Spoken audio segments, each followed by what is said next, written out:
What's going on, guys? Andrew Piluk Hockey here, back again with another video. Today I'm going to be looking at some NHL trade rumors from Specters Hockey.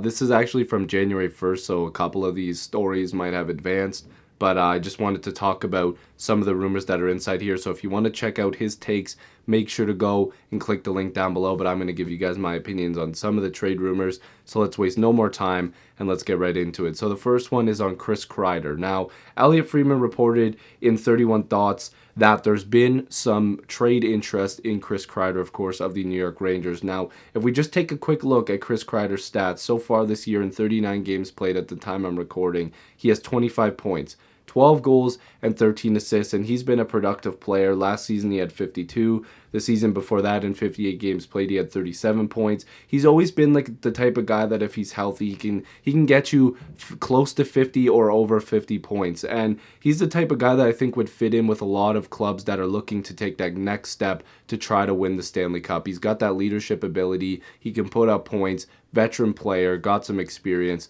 But the thing that Elliotte Friedman is wondering is that, will the New York Rangers re-sign him instead of trading him? Because we know the Rangers are not in a playoff position right now, but and there probably won't be a playoff team, but they're making steps to being a better team in their retooling / rebuilding phase. You know, of course, getting a guy like Panarin really advanced that, and you know, guys like Fox, Trouba, like they've brought in a lot of talent, and of course Capo Caco.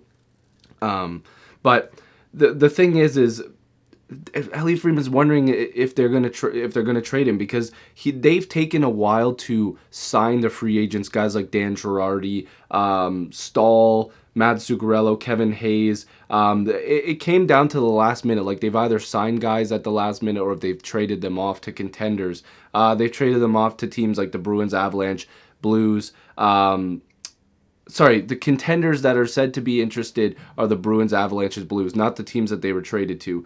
Those other teams, of course, we've seen guys just go to free agency as well with the Rangers. They've been involved in a lot of bigger names being either traded or walking away from their team, which they don't want to happen with Chris Kreider. But teams that are interested, I mixed that together, are the Bruins, Avalanche, and Blues. And of course, we heard about the Edmonton Oilers, which I'll get to in a little bit there. But there's speculation about the Canadiens, but Kreider's partial no trade clause could affect that. So he will have a little bit of say of where he could go. Now, Friedman also believes that there's interest in Brandon Saad. So getting to the Oilers again, basically the Blackhawks are also a team that's kind of on the outside looking in right now. And he carries an average annual value of $6 million, Brandon Saad does, through next year. So the Edmonton Oilers apparently have looked into Saad, and the Oilers have been struggling a little bit lately. Now, if you look at Brandon Saad, that contract is a little bit tough.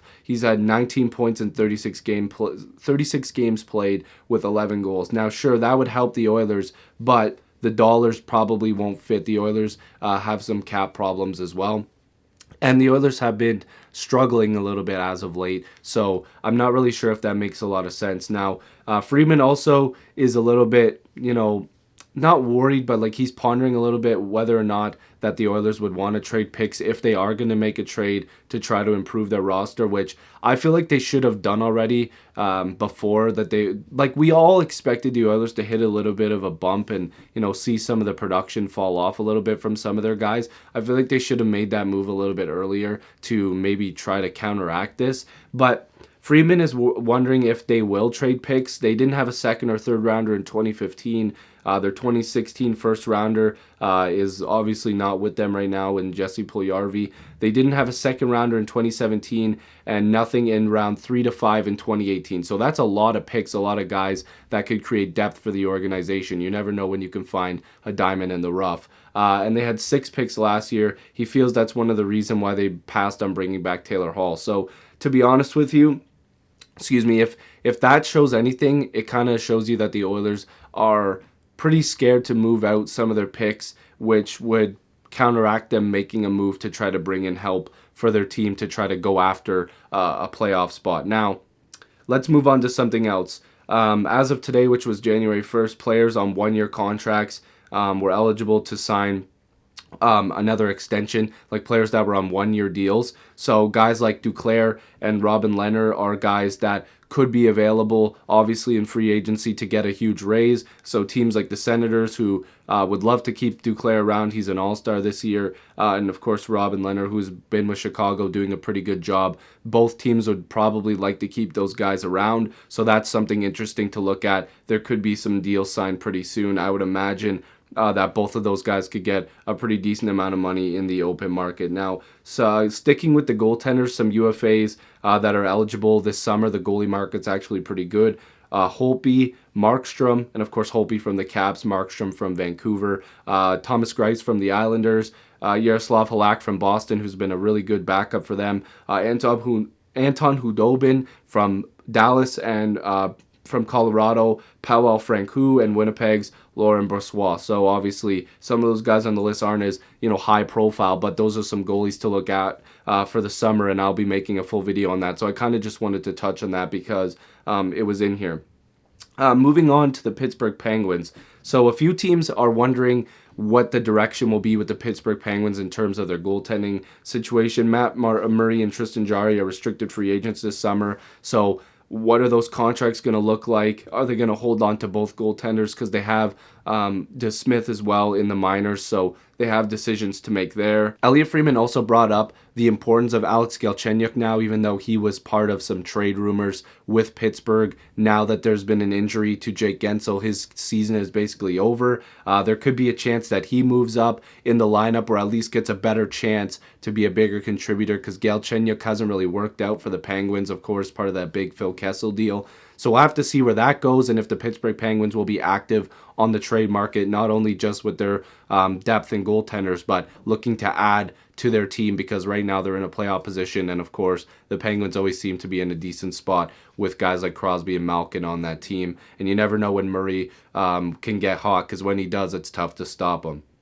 Now, the Flames have also been in some of the trade rumors in terms of some bodies not willing to be in and out of the lineup, according to Elliot Friedman. Guys like Mark Jankowski, who wants a fresh start, as well as Sam Bennett. Bennett's been in trade rumors the whole time, but Friedman isn't convinced the Flames will move him unless they get an impactful return. I don't exactly think that Bennett doesn't have value, but at the same time, I don't believe teams are really willing to make a trade where the Flames are winning the deal right now. I think it would be more of a decent pick with a decent prospect. I don't really see how Sam Bennett fetches you some big impactful return. But the Flames, they're a team that's always in the trade rumors. They've got a lot of depth pieces that they like to move in and out. We'll have to see what they do closer to the deadline.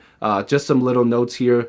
Elliot Friedman also believes that the New Jersey Devils are interested in some of the Buffalo Sabres available defensemen. Buffalo's had some turnover as well this year, but they've also had a lot of trade opportunities in terms of their defensemen.